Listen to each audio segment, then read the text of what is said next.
I've been working on Even Heroes Die for a while now, and I've tackled some really challenging problems, like procedural generation, sound effects, even boss design. So it might surprise you to learn that with all the progress I've made, I've only recently discovered that our gameplay loop, well, it kinda stinks. It sounds like it would be obvious, but a bad gameplay loop can actually be pretty easy to overlook, at least when you're looking at things from a programmer's perspective. There's so much work to be done when you're designing a game, things quickly turn into a checklist of features that you need to build. Okay, so we can jump, and we can hit things. Now we have a procedurally generated map. Now there's a boss at the end.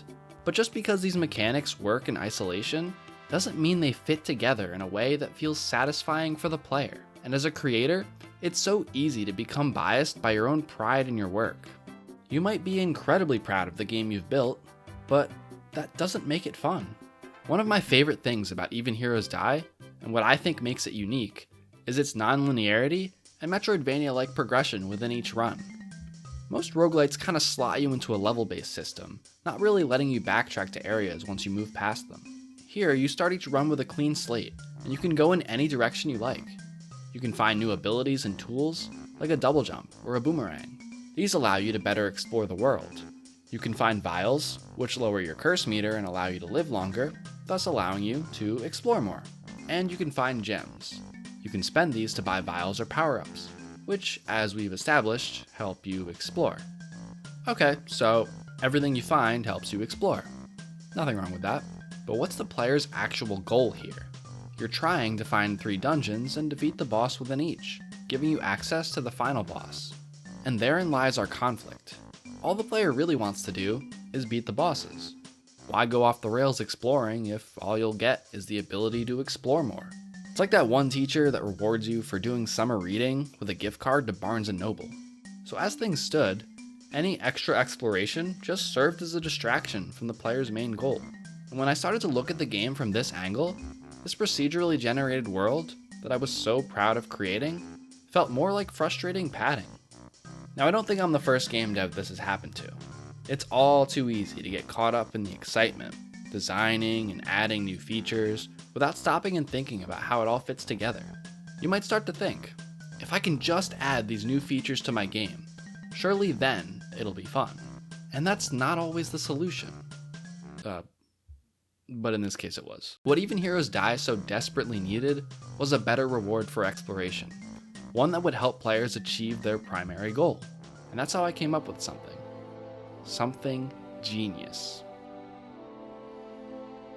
Find stuff that helps you beat bosses. Relics. Some games, they call them artifacts, boons, the decapitated heads of your enemies. But regardless of what you call them, they're a roguelite staple. In the simplest cases, they act as a basic stat boost. At their most interesting, they can offer you vast power, at the cost of various stipulations and trigger conditions.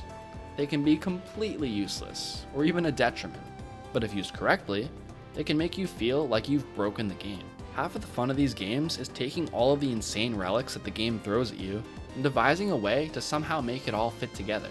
And when it does work, you become unstoppable and feel like a genius. With some roguelites, it's completely up to the luck of the draw to determine what kind of relics you find. And with others, you're given some degree of control as to how you want to shape your build. Given the open-endedness of Even Heroes Die, I'm in the perfect position to offer players a chance to explore until they've gotten their build just right. And given the time and curse mechanics, there's always a driving force to keep you moving. So players will have to ask themselves, do I feel ready to face that boss? Or will I go off and explore more, hoping to find a good relic? As of this recording, I've already added about 35 relics to the game, and I'm hoping to add quite a few more. There are some standard Hollow Knight inspired ones that may sound familiar, like increasing the speed of your sword swings, higher sword knockback, but I'm particularly excited about the ones that play to the game's unique mechanics. Cursed Power greatly increases your strength while you're cursed, but enemy attacks will kill you instantly. Or Ivy Drip, which makes your curse meter build more slowly, but vials will no longer reset the meter. The Wishing Ring makes curses require fewer enemy kills to lift, and Embrace the Void makes it so that vials have no side effects, but they won't reduce your curse meter either, making them more viable for restoring health. Roid Rage will give you a brief power boost anytime you consume a vial, making vials a great ace in the hole to finish off a boss. Midas Touch makes it so that finding heart pickups and consuming vials no longer restores your health, but instead gives you money. And money is power, will increase your strength based on how much money you have. The Assassin Relic deals extra damage to enemies that haven't yet spotted you, and Backstabber lets you do increased damage to enemies when striking them from behind. Lastly, Smokescreen makes it so that enemies take longer to notice you the first time you enter a room. Those are just a few of the relics I've created so far, and I'm sure you may have already noticed a couple of good synergies between them. I've still got a ton of ideas too. There's a lot of potential here for some wacky relics and combos. I'd love to hear what you guys think, and any ideas that you might have for a cool relic. We have a Discord channel that I'll link in the description, so feel free to come by and brainstorm with us. Those of you who follow my Twitter or Discord will know that I've also been experimenting with adding some variety to your combat arsenal. The sword has been the primary focus of combat, but I've added some other weapons as well that should be fun to experiment with. You can find a bow and arrow, or a kunai, for ranged options. There's also a flash bomb that acts as an AoE to knock enemies away, and a toxic bomb that inflicts poison. For a melee alternative, we have the 5-ton hammer, which is a slow but powerful move that can also break through various obstacles. Throughout your run, you can also find rare upgrade materials that can modify the properties of your weapons. You can add bleed damage, which causes enemies to take additional damage with each strike. There's also poison, which will damage enemies over time. You can even make your weapons golden, which will sometimes cause extra gems to fly out of your enemies when you whack them.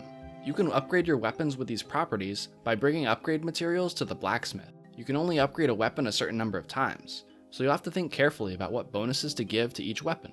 And you'll always have the option to upgrade your weapon without any materials. It'll only give you a small damage boost, but then again, you won't have to wait until you find upgrade materials. So now you'll have yet another choice to make.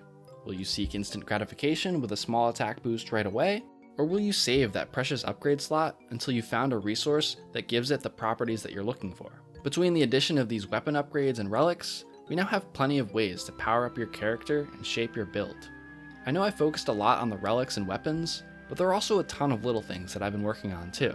You may have noticed that all of the rooms seem a bit bigger. That's because I increased the size of every level template to be 2 tiles wider and 2 taller. It felt like the game was getting a little too cramped, especially as I started to add more mobility options. Fast travel has also been completely revamped. Instead of having to remember to set warp points, and even being penalized for doing so, there are now warp gates scattered across the map. These will unlock automatically once you defeat nearby enemies, mostly so you don't spawn into an enemy when you warp into a room. Enemies that need to be defeated are linked to the gate with a lightning effect. In my testing, I found that this new system removes a lot of friction from the backtracking, making it super easy to revisit any key areas once you find a new ability. This way, the player can focus on exploring, without worrying about whether they can fast travel or not, or if they remembered to set a warp point at the last fork in the road.